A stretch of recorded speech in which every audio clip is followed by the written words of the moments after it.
այդ երգը աղջկա նամակ է։ Նամակ, թղթի վրա գրված, գրիչով գրված նամակ, որը աղջիկը գրել է իր սիրած տղային։ Իր սիրած տղան ոստում ա եղել,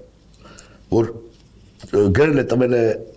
տղայի ընկերոջը, որ հերթ փոխում են, չէ՞ իրար, որ տանի տա տղային։ Մի քանի օր այնտեղ ա եղել, աղջիկը կարոտել գրել ա, ցավոք սրտի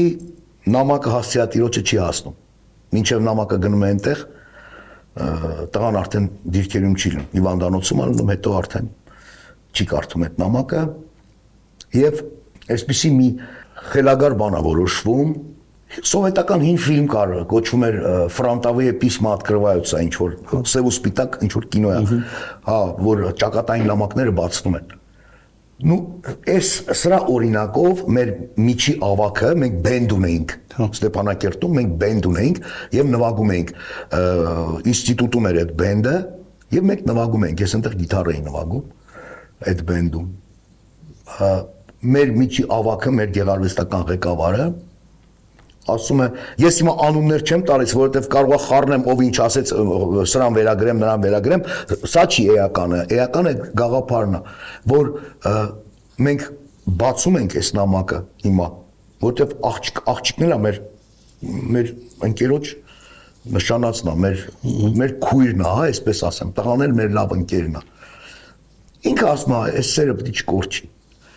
այս սիրո պատմությունը պետքա չկորչի ես առաջարկում եմ նամակը բացենք ու այս նամակի